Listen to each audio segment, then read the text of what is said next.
안녕하십니까, 신천지 푸른하늘입니다. 오늘 긴급 속보 알려드리겠습니다. 어제 제가 2차 청춘 반환 소송 사건 때문에 황당무계한 일을 겪었다고 영상을 하나 올려드린 적이 있죠. 그게 이제 좀 해소가 되고 이해가 되는 어떤 상황이 이제 발견됐습니다. 어제 청춘 반환 소송 때 청춘 반환 소송 담당 변호사님께서 재판장에서 벌어졌던 황당무계한 일들이 있었다고 말씀하셨는데, 변호사 생활 19년 변호사 생활을 했으면 정말 베테랑 변호사인데, 이 변호사님이 재판 당일날 제1회 변론 기일날 변론 종결을 당하는 황당무계한 그런 일들을 겪었었지요. 그 일이 바로 이제 뭔가 하나씩 지금 드러나는 것 같습니다. 왜 그런 황당무계한 식으로 이 판사가 진행을 했는지 그 이유에 관련된 기사가 좀 나온 것 같습니다. 자, 이 어떤 얘기가 나왔냐면 이겁니다. 신천지 재판 판사와 변호인은 대학 동문이고 군 법무관 기관까지 지금 겹치고 있다고 그럽니다.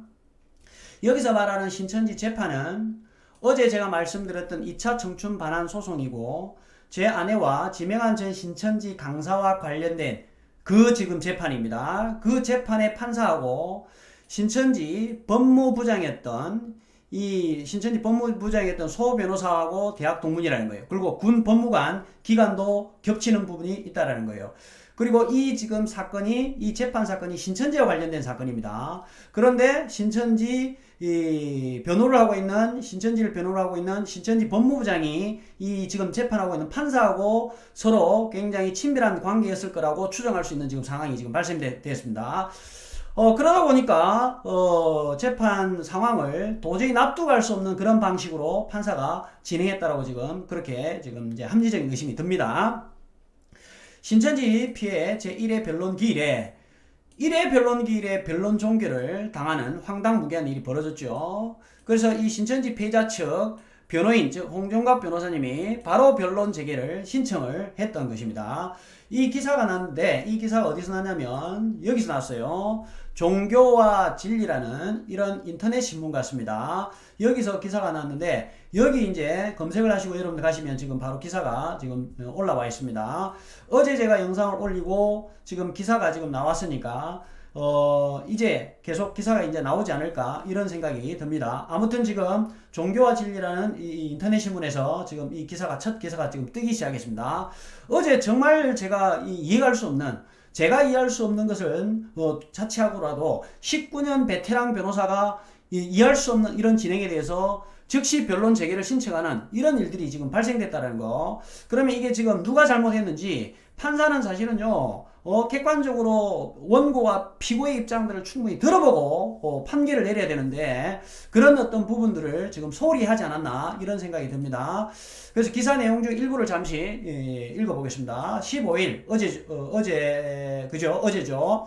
수원지방법원 안양지원에서 신천지 피해자들이 신천지 예수교 대표자 이만희 교주와 신천지 공주교회 대표 그리고 마산교회 대표를 상대로 제기한 손해배상 청구 소송 재판이 있었는데, 지난 21년 11월 30일 날 이제 이 사건이 접수가 됐죠. 그래서 15일 날이, 여기 있는 15일이 첫 변론 기일이 되겠습니다.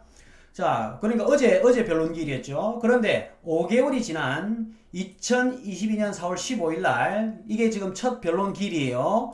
이 첫 제1회 변론 기일 날 변론이 종결되어 버렸습니다. 그동안 신천지 측 변호인은, 즉 신천지 법무부장이지요, 2022년 4월 8일 준비 서면을 제출했고, 원고 측에서는 12일과 13일 그리고 15일 준비 서면을 제출했는데, 자 보십시오. 우리가 4월 15일 날 지금 변론 기일입니다. 그런데 이 신천지 변호인은 2022년 4월 8일 날 준비 서면을 제출했어요.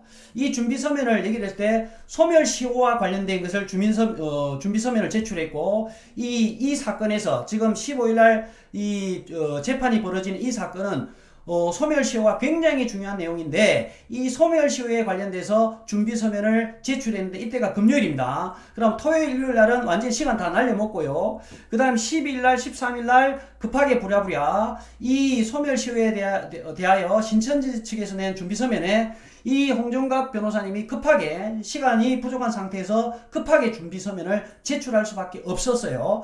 그런데 여기서 더 황당무계한 일은 뭐냐면 이 재판을 했던 판사가 이 홍정갑 변호사님이 원고 측에서 제출한 준비서면도 보지 않고 재판장에 와가지고 재판장에 와서 이 1차 변론기일 날 바로 변론을 종결시켜버리는 황당한 일이 벌어진 거예요. 그래서 홍정갑 변호사님이 이 재판장에서 준비서면에 대해서 제출이 이렇게 늦어질 수밖에 없는 이유를 얘기를 하면서 준비서면을 제출했다 얘기를 했는데 판사는 그것조차도 자기가 제출됐는지도 인지도 못한 상태에서 재판장에 들어왔다는 겁니다. 그렇다면 정상적인 판사라면 그런 일이 있었냐는 것을 다시 인지를 하고 그러면 다시 그 준비서면을 읽어보겠다 아니면 이 자리에서 정확하게 그럼 다시 한번 이 변론 준비서면한 내용들을 얘기해달라 그래서 더 참조를 하고 했어야 될 상황인데 그런 내용은 원고 측에서 제출한 이런 자료들은 전혀 살펴보지 않고 일방적으로 판사가 이런 결론을 내려버리고 종결을 시켜버리는 황당무계한 일이 벌어졌던 거죠.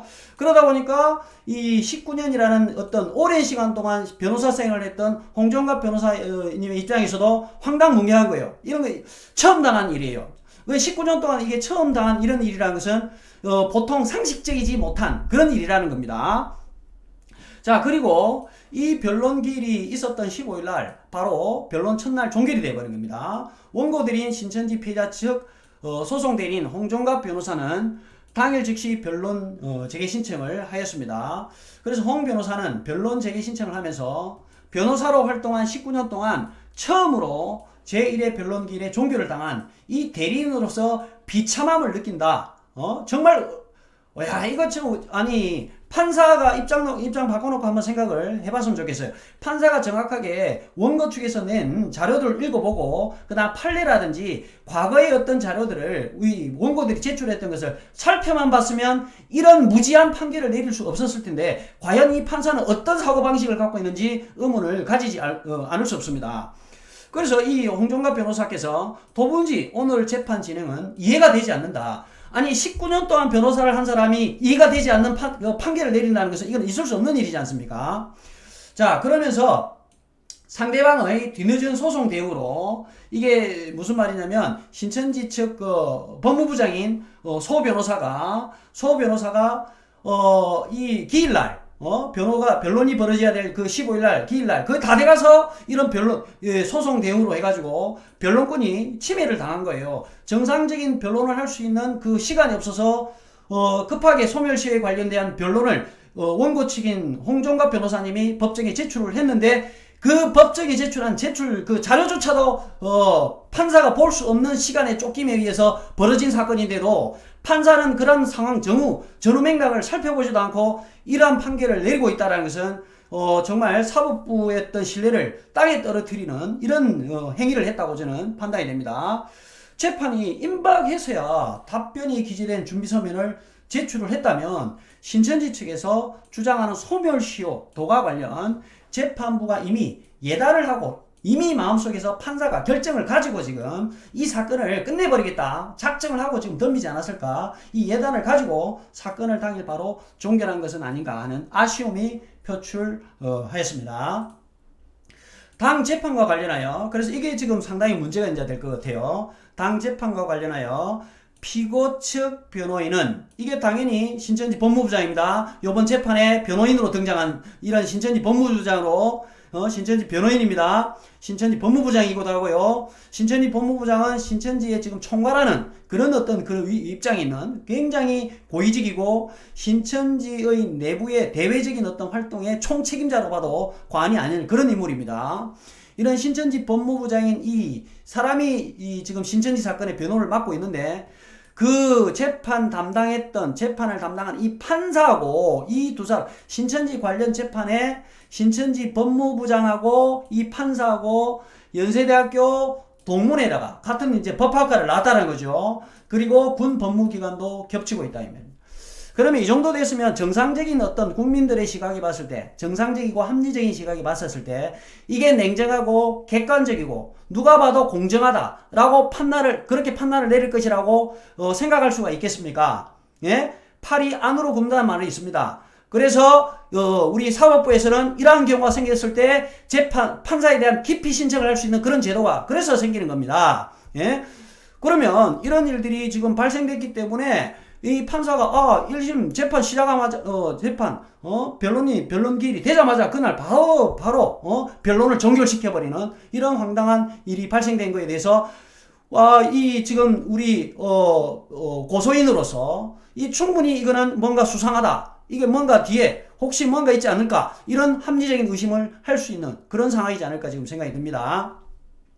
그래서 재판을 공정하게 하는 것도 중요하지만 국민들 시각에서 공정한 재판을 했다고 보이는 것도 중요합니다. 지금 이런 어떤 인과관계가 발생된 이 두 사람의 관계가 이런 동문이고 그리고 사실은 군 법무기관까지도 겹치고 그러면 군 법무기관이 사실 거의 겹치는 기간이라면 연령대도 사실은 제가 봤을 때 그런 몇 살 정도 차이가 나지 않을 거고 같은 동문으로서 자주 봤을 거라면 저도 대학을 나왔기 때문에 같이 동문 선배들 만나고 그러면 누가 누군지 금방 압니다. 예? 그러면 틀림없이 서로 굉장히 친한 사이지 않을까 저는 그렇게 생각을 합니다.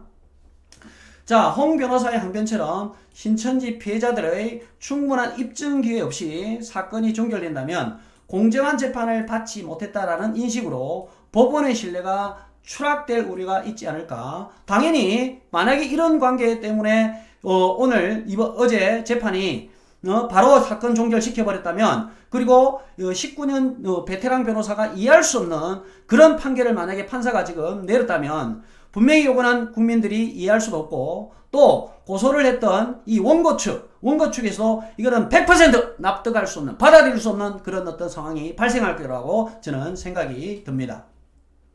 자, 그래서 오늘 긴급 속보 알려드립니다. 신천지 재판 청춘반환소송 2차 어제 제가 문제를 제기했던 그런 신천지 재판 2차 청춘반환소송 재판 이 재판의 판사하고 변호사가 신천지를 대변하고 있는 신천지 법무부장 변호사가 대학 동문이자 군 법무관 시간이 겹치는 그런 어떤 상황이었다라는 거.